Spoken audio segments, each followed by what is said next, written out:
guys, today I am going to discuss a cue card that is describe an interesting thing that you have learned from a foreign culture. ਤੁਸੀਂ ਉਸ interesting ਚੀਜ਼ ਬਾਰੇ ਗੱਲ ਕਰਨੀ ਹੈ ਜਿਹੜੀ ਤੁਸੀਂ ਕਿਸੇ ਫੋਰਨ ਕਲਚਰ ਤੋਂ ਸਿੱਖੀ ਸੀ. There are few questions, that is what it is, how you learned it, why you learned it and explain how you think it will help others. So ਇਹ questions ਨੇ ਕਿ ਉਹ ਕਿਹੜੀ ਚੀਜ਼ ਹੈ ਜਿਹੜੀ ਤੁਸੀਂ ਸਿੱਖੀ ਸੀ, ਕਿਵੇਂ ਸਿੱਖੀ ਸੀ, ਕਿਉਂ ਸਿੱਖੀ ਸੀ ਐਂਡ ਤੁਸੀਂ ਕੀ ਸੋਚਦੇ ਹੋ ਕਿ ਇਹ ਦੂਜਿਆਂ ਦੀ ਕਿਵੇਂ ਮਦਦ ਕਰ ਸਕਦੀ. So hello guys, welcome back to my YouTube channel Suman IELTS. So ਅੱਜ ਅਸੀਂ ਗੱਲ ਕਰ ਰਹੇ ਹਾਂ ਉਸ ਕਿਊ ਕਾਰਡ ਦੇ ਬਾਰੇ ਜੋ ਬਹੁਤ ਹੀ ਇੰਪੋਰਟੈਂਟ ਹੈ. Even most of the students the request ਸੀ ਇਸ ਕਿਊ ਕਾਰਡ ਦੇ ਬਾਰੇ. ਸੋ ਦਿਸ ਇਜ਼ ਦ ਰੀਜ਼ਨ ਕਿ ਅੱਜ ਮੈਂ ਸੀਰੀਜ਼ ਕੰਟੀਨਿਊ ਨਹੀਂ ਕਰ ਰਹੀ, ਮੈਂ ਇਸ ਕਿਊ ਕਾਰਡ ਨੂੰ ਪਹਿਲਾਂ ਅਪਲੋਡ ਕਰ ਰਹੀ ਹਾਂ ਬਿਕਾਜ਼ ਮੈਨੂੰ ਲੱਗਦਾ ਸੀ ਕਿ ਇਹਦੇ ਵਾਸਤੇ ਤੁਹਾਨੂੰ ਬਹੁਤ ਹੀ ਯੂਨੀਕ ਔਰ ਡਿਫਰੈਂਟ ਆਈਡੀਆ ਦੀ ਨੀਡ ਹੈ ਰੈਦਰ ਦੈਨ ਕਿ ਤੁਸੀਂ ਕੋਈ ਵੀ ਸਿੰਪਲ ਜਿਹਾ ਆਈਡੀਆ ਪਿਕ ਕਰੋ. ਸੋ ਵੀਡੀਓ ਨੂੰ ਸਟਾਰਟ ਤੋਂ ਐਂਡ ਤੱਕ ਜ਼ਰੂਰ ਦੇਖਿਓ ਤਾਂ ਕਿ ਤੁਹਾਨੂੰ ਪਤਾ ਲੱਗ ਸਕੇ ਕਿਵੇਂ ਤੁਸੀਂ ਇੱਕ ਯੂਨੀਕ ਆਈਡੀਆ ਦੇ ਨਾਲ ਬਹੁਤ ਹੀ ਇੰਟਰਸਟਿੰਗ ਔਰ ਫੈਸੀਨੇਟਿੰਗ ਸਟੋਰੀ ਜਿਹੜੀ ਆ ਉਹ ਬਣਾ ਸਕਦੇ ਹੋ. ਸੋ ਚਲਿਏ ਵੀਡੀਓ ਨੂੰ ਸਟਾਰਟ ਕਰਦੇ ਹਾਂ ਆਪਣੀ ਜਰਨਲ ਲਾਈਨ ਦੇ ਨਾਲ. So learning is a lifelong process and individuals learn daily either from their blunders or experience. Learning एक लाइफ लॉन्ग प्रोसेस है, मतलब लर्निंग ਅਸੀਂ ਸਾਰੀ ਜ਼ਿੰਦਗੀ ਸਿੱਖਦੇ ਰਹਿੰਦੇ ਹਾਂ ਔਰ ਇੰਡੀਵਿਜੂਅਲਸ ਲਰਨ ਡੇਲੀ. ਜਿਹੜੇ ਪੀਪਲ ਨੇ, ਲੋਕ ਨੇ, ਉਹ ਡੇਲੀ ਸਿੱਖਦੇ ਨੇ ਚਾਹੇ ਆਪਣੀਆਂ ਗਲਤੀਆਂ ਤੋਂ ਜਾਂ ਐਕਸਪੀਰੀਅੰਸ ਤੋਂ. Blunders means mistakes. Here I would like to shed some light on a fascinating thing that I learned from a foreign culture. ਹੁਣ ਮੈਂ ਗੱਲ ਕਰਾਂਗਾ ਉਸ ਚੀਜ਼ ਬਾਰੇ ਜਿਹੜੀ ਮੈਂ ਫੋਰਨ ਕਲਚਰ ਤੋਂ ਸਿੱਖੀ ਸੀ. Actually that thing is independence that I have learn from my Canadian cousins. So ਅੱਜ ਮੈਂ ਗੱਲ ਕਰਾਂਗਾ ਉਸ ਚੀਜ਼ ਬਾਰੇ. ਉਹ ਚੀਜ਼ ਕਿਹੜੀ ਹੈ? ਇੰਡੀਪੈਂਡੈਂਸ, ਜਿਹੜੀ ਮੈਂ ਸਿੱਖੀ ਆ ਆਪਣੇ ਕੈਨੇਡੀਅਨ ਕਜ਼ਨਸ ਤੋਂ.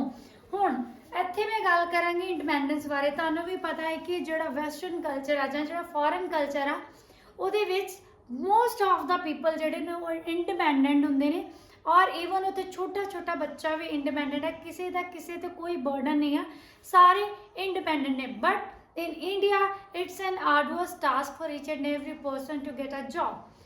ਤਾਂ ਤੁਸੀਂ ਇਸ ਟੌਪਿਕ ਬਾਰੇ ਇੱਥੇ ਗੱਲ ਕਰ ਸਕਦੇ ਹੋ. ਜਿਵੇਂ ਤੁਹਾਡੀ PDF ਦੇ ਵਿੱਚ ਆਈਡੀਆ ਮਦਰਸ ਡੇ 'ਤੇ ਆ ਤਾਂ ਤੁਸੀਂ ਅਗਰ ਮਦਰਸ ਡੇ ਦਾ ਬੋਲਣਾ ਚਾਹੁੰਦੇ ਹੋ ਤਾਂ ਉਹ ਵੀ ਬੋਲ ਸਕਦੇ ਹੋ. ਉਸ ਤੋਂ ਇਲਾਵਾ ਤੁਸੀਂ ਇੰਡੀਪੈਂਡੈਂਸ ਬਾਰੇ ਵੀ ਗੱਲ ਕਰ ਸਕਦੇ ਹੋ.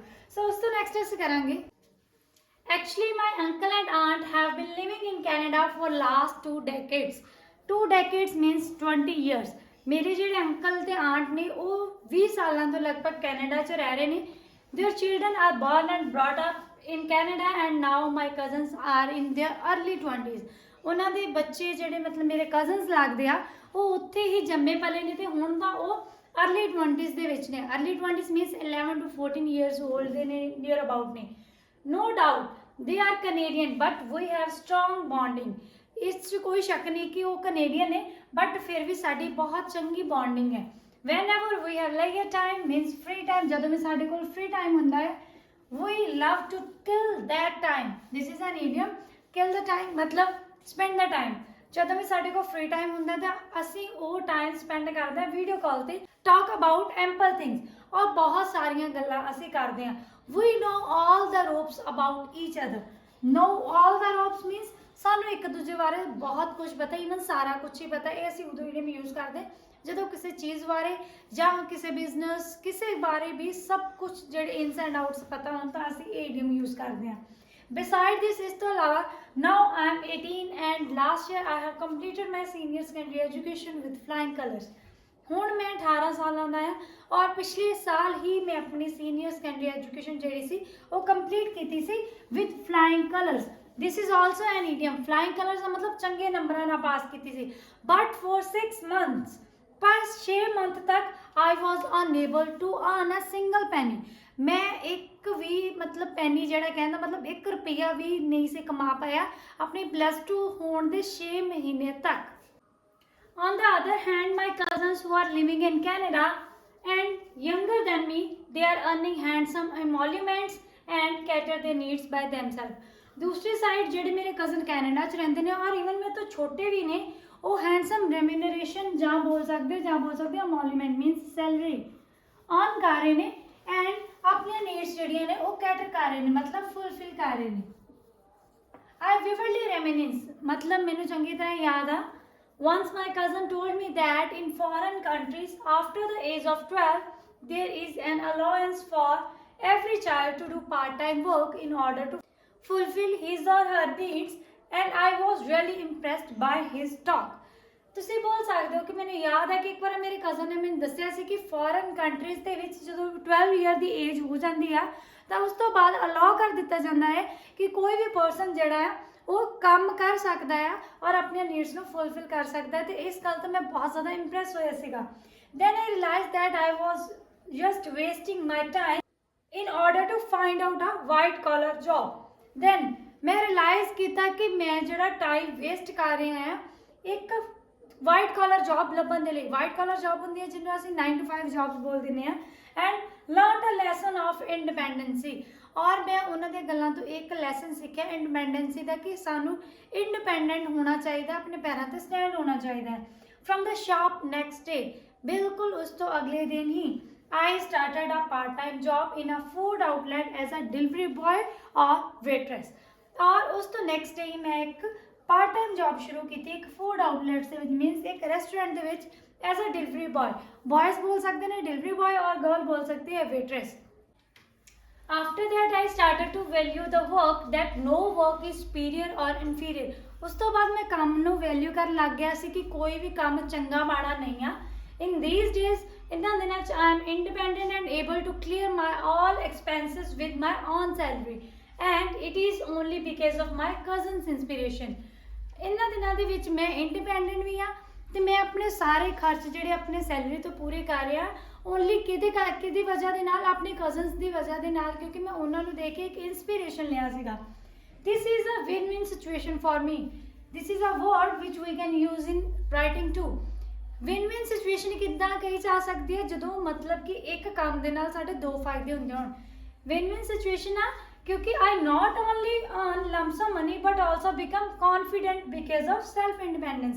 ਸਿਰਫ ਇਹਦੇ ਨਾਲ ਮੈਂ ਲੰਪ ਸਮ ਮਨੀ ਮਤਲਬ ਬਹੁਤ ਜ਼ਿਆਦਾ ਪੈਸਾ ਹੀ ਨਹੀਂ ਕਮਾ ਰਿਹਾ, ਉਸ ਤੋਂ ਇਲਾਵਾ ਮੈਂ ਕੌਨਫੀਡੈਂਟ ਵੀ ਹੋ ਗਿਆ ਹੈ ਸੈਲਫ ਇੰਡੀਪੈਂਡੈਂਸ ਕਰਕੇ ਕਿ ਮੈਂ ਕੋਈ ਨਾ ਕੋਈ ਕੰਮ ਕਰਨਾ ਹੈ, ਮੈਂ ਕੋਈ ਨਾ ਕੁਝ ਅਰਨ ਕਰ ਰਿਹਾ ਤੇ ਇਸ ਕਰਕੇ ਮੈਂ ਕੌਨਫੀਡੈਂਟ ਵੀ ਹੋ ਗਿਆ ਹੈ।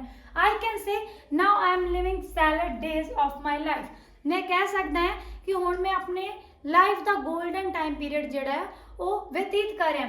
ਸੈਲਡ ਡੇਜ਼ ਹੁੰਦੇ ਨੇ ਬਹੁਤ ਵਧੀਆ ਟਾਈਮ ਪੀਰੀਅਡ, ਖੁਸ਼ੀ ਵਾਲਾ ਟਾਈਮ ਪੀਰੀਅਡ ਹੋਣਾ ਜ਼ਿੰਦਗੀ ਦਾ, ਤਾਂ ਮੈਂ ਕਹਿ ਸਕਦਾ ਕਿ ਇਹ ਮੇਰਾ ਬਹੁਤ ਹੀ ਖੁਸ਼ੀ ਵਾਲਾ ਟਾਈਮ ਪੀਰੀਅਡ ਹੈ that I am independent today. Moreover, I deem that, think, surmise भी बोल सकते हैं, reckon, ponder, whatever you want to say. I deem that with financial independence, मतलब अगर कोई financially independent है, means ਉਹਦੇ ਕੋਲ ਪੈਸਾ ਹੈ, individuals can live a life full of freedom and sense of accomplishment will develop. ਤੁਸੀਂ ਬੋਲ ਸਕਦੇ ਹੋ ਕਿ ਲੋਕ ਜਿਹੜੇ ਨੇ ਉਹ ਇੱਕ ਲਾਈਫ, ਆਜ਼ਾਦੀ ਦੀ ਲਾਈਫ ਜਿਹੜੀ ਉਹ ਜੀ ਸਕਦੇ ਨੇ, ਔਰ ਉਸ ਤੋਂ ਇਲਾਵਾ ਉਹਨਾਂ ਦੇ ਵਿੱਚ ਇੱਕ ਸੈਂਸ ਆਫ ਅਕੰਪਲਿਸ਼ਮੈਂਟ ਦਾ ਮਤਲਬ ਹੁੰਦਾ ਅਚੀਵਮੈਂਟ, ਠੀਕ ਹੈ। ਇੱਕ ਉਹਨਾਂ ਦੇ ਵਿੱਚ ਅਚੀਵਮੈਂਟ ਦੀ ਜਿਹੜੀ ਸੈਂਸ ਆ ਉਹ ਵੀ ਡਿਵੈਲਪ ਹੋਏਗੀ ਕਿ ਅਸੀਂ ਕਿਸੇ ਜਗ੍ਹਾ ਤੇ ਪਹੁੰਚ ਗਏ ਹਾਂ। ਟੂ ਕੈਪ ਇਟ ਆਲ, ਇਹ ਸਾਡਾ ਐਂਡਿੰਗ ਦੇ ਲਈ ਈਡੀਅਮ ਆ। This is an interesting thing that I learn from a foreign culture. ਇਹ ਉਹ ਇੰਟਰਸਟਿੰਗ ਚੀਜ਼ ਆ ਜਿਹੜੀ ਮੈਂ ਫੋਰਨ ਕਲਚਰ ਤੋਂ ਸਿੱਖੀ ਆ। ਸੋ ਇਹ ਸੀ ਸਾਡਾ ਅੱਜ ਦਾ ਆਈਡੀਆ। ਹੋਪ ਹੈ ਕਿ ਤੁਹਾਨੂੰ ਸਾਰਿਆਂ ਨੂੰ ਬਹੁਤ ਈਜ਼ੀ ਲੱਗਾ ਹੋਏਗਾ ਔਰ ਇਹਦੇ 'ਚ ਵੋਕੈਬ ਔਰ ਈਡੀਅਮਸ ਦੇ ਨਾਲ ਤੁਸੀਂ ਇਹਨੂੰ ਬਹੁਤ ਅੱਛੇ ਤਰੀਕੇ ਨਾਲ ਰਿਪਰੈਜ਼ੈਂਟ ਕਰ ਸਕਦੇ ਹੋ in front of the examiner. So ਚਲਿਏ ਹੁਣ ਅਸੀਂ ਕਰਦੇ ਹਾਂ ਇਸ ਦੇ follow up questions. First question is how do you learn about celebration that are related to your culture. ਕਿਵੇਂ ਤੁਸੀਂ ਜਾਣ ਸਕਦੇ ਹੋ ਜਾਂ ਜਾਣਦੇ ਹੋ ਉਹ ਸੈਲੀਬ੍ਰੇਸ਼ਨਸ ਬਾਰੇ ਜਿਹੜੇ ਤੁਹਾਡੇ ਕਲਚਰ ਦੇ ਨਾਲ, ਸੱਭਿਆਚਾਰ ਦੇ ਨਾਲ ਜੁੜੇ ਹੋਏ ਨੇ। You can answer without any doubt, grandparents are the treasure of knowledge. grandparents ਜਿਹੜੇ ਨੇ ਉਹ ਖਜ਼ਾਨਾ ਨੇ ਇੱਕ ਤਰ੍ਹਾਂ knowledge the. so young ones can learn about the celebration of their culture or tradition from elder ones. ਜਿਹੜੇ young ones ਨੇ ਇਸ ਲਈ elder ones ਕੋ ਆਪਣੇ culture ਤੇ tradition ਦੇ celebrations ਬਾਰੇ ਜਾਣ ਸਕਦੇ ਨੇ। ਇਸ ਤੋਂ ਇਲਾਵਾ ਇਸ ਐਰਾ ਦੇ ਵਿੱਚ ਮੀਨਸ ਦੌਰ ਜਿਹੜਾ ਚੱਲ ਰਿਹਾ ਹੈ ਔਰ ਐਪਕ ਵੀ ਬੋਲ ਸਕਦੇ ਹੋ, ਇਹਦੇ ਵਿੱਚ ਇੰਟਰਨੈਟ ਦੀ ਅਵੇਲੇਬਿਲਿਟੀ ਹੈ। ਇਹਦੇ ਨਾਲ ਜਿਹੜੇ ਲੋਕ ਨੇ ਉਹ ਸਰਚ ਕਰ ਸਕਦੇ ਨੇ ਆਪਣੇ ਕਲਚਰ ਦੇ ਬਾਰੇ with a single click. Even ਜਿਹੜੇ ਯੰਗਸਟਰਸ ਨੇ, ਯੰਗ ਵਨਸ ਨੇ, love to celebrate their traditional events with their family. Even ਜਿਹੜੇ ਯੰਗ ਵਨਸ ਨੇ ਉਹ ਆਪਣੇ ਜਿਹੜੇ ਸੈਲੀਬ੍ਰੇਸ਼ਨਸ ਨੇ, ਜਿਹੜਾ ਵੀ ਇਵੈਂਟ ਹੈਗਾ ਉਹਨਾਂ ਦਾ ਟ੍ਰੈਡੀਸ਼ਨਲ, ਉਹਨੂੰ ਸੈਲੀਬ੍ਰੇਟ ਕਰਨਾ ਬਹੁਤ ਪਸੰਦ ਕਰਦੇ ਨੇ ਆਪਣੀ ਫੈਮਿਲੀਜ਼ ਦੇ ਨਾਲ। ਸੋ ਐਵੇਂ ਕਰਕੇ ਤੁਸੀਂ ਇਸ ਕੁਐਸਚਨ ਦਾ ਆਨਸਰ ਕਰ ਸਕਦੇ ਹੋ। Second question is what do you think are common celebration all over the world? ਕਿਹੜੀ ਇਵੇਂ ਦੇ ਸੈਲੀਬ੍ਰੇਸ਼ਨਸ ਨੇ ਜਿਹੜੇ ਸਾਰੇ ਵਰਲਡ ਦੇ ਵਿੱਚ ਕਾਮਨ ਨੇ? You can answer there are myriad celebrations that are renowned worldwide. myriad means ਬਹੁਤ ਜ਼ਿਆਦਾ ਔਰ renowned means famous, ਜਿਹੜੇ ਸਾਰੇ ਦੁਨੀਆ ਭਰ ਦੇ ਵਿੱਚ ਫੇਮਸ ਨੇ। ਜਿਵੇਂ ਕਿ ਨਵੇਂ ਸਾਲ ਦਾ ਸੈਲੀਬ੍ਰੇਸ਼ਨ ਹੋ ਗਿਆ, ਵੈਲੈਂਟਾਈਨ ਡੇ ਹੋ ਗਿਆ, ਚਿਲਡਰਨ ਡੇ ਹੋ ਗਿਆ, ਟੀਚਰਸ ਡੇ, ਮਦਰਸ ਡੇ, ਫਾਦਰ ਡੇ ਔਰ ਇੱਦਾਂ ਦੇ ਹੋਰ ਵੀ ਕਈ ਸੈਲੀਬ੍ਰੇਸ਼ਨਸ ਨੇ ਜਿਹੜੇ ਦੁਨੀਆ ਭਰ ਦੇ ਵਿੱਚ ਕਾਮਨ ਨੇ ਤੇ ਇਹਨੂੰ ਹਰ ਧਰਮ ਦੇ ਲੋਕ ਜਿਹੜੇ ਸੈਲੀਬ੍ਰੇਟ ਕਰਦੇ ਨੇ। Next is do you think we should follow our culture and tradition and why? ਤੁਹਾਨੂੰ ਲੱਗਦਾ ਹੈ ਕਿ ਸਾਨੂੰ ਆਪਣਾ ਕਲਚਰ ਜਿਹੜਾ ਸੱਭਿਆਚਾਰ ਆ ਉਹਨੂੰ ਫੋਲੋ ਕਰਨਾ ਚਾਹੀਦਾ ਹੈ ਤੇ ਕਿਉਂ?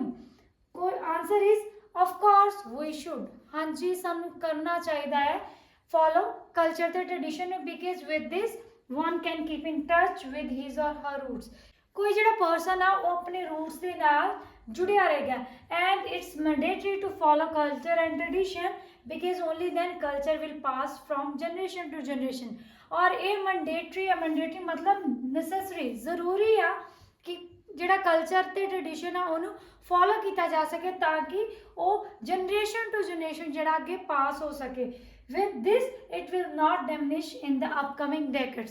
ਇਹਦੇ ਨਾਲ ਕੀ ਹੋਏਗਾ ਕਿ ਆਉਣ ਵਾਲੇ ਜਿਹੜੇ ਡੈਕੇਡਸ ਨੇ, ਆਉਣ ਵਾਲੇ ਜਿਹੜੇ 10-20 ਸਾਲ, ਹਜ਼ਾਰਾਂ ਸਾਲ ਅੱਗੇ ਨੇ, ਤਾਂ ਉਦੋਂ ਕੀ ਹੋਏਗਾ, ਕਲਚਰ ਜਿਹੜਾ ਆ ਉਹ ਪੂਰੀ ਤਰ੍ਹਾਂ ਖਤਮ ਨਹੀਂ ਹੋਏਗਾ, ਡਿਮਿਨਿਸ਼ ਨਹੀਂ ਹੋਏਗਾ ਅਗਰ ਇਹ ਜਨਰੇਸ਼ਨ ਟੂ ਜਨਰੇਸ਼ਨ ਪਾਸ ਹੁੰਦਾ ਰਹੇਗਾ। ਸੋ ਐਵੇਂ ਕਰਕੇ ਤੁਸੀਂ ਆਨਸਰ ਕਰ ਸਕਦੇ ਹੋ।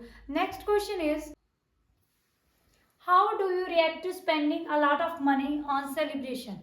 ਤੁਸੀਂ ਕਿਵੇਂ ਦਾ ਰਿਐਕਟ ਕਰਦੇ ਹੋ ਜਦੋਂ ਤੁਹਾਨੂੰ ਸੈਲੀਬ੍ਰੇਸ਼ਨਸ 'ਤੇ ਖਰਚ ਕਰਨਾ ਪਏ ਜਾਂ ਕੋਈ ਸੈਲੀਬ੍ਰੇਸ਼ਨਸ 'ਤੇ ਖਰਚ ਕਰਦਾ ਹੈ ਜ਼ਿਆਦਾ ਮਨੀ?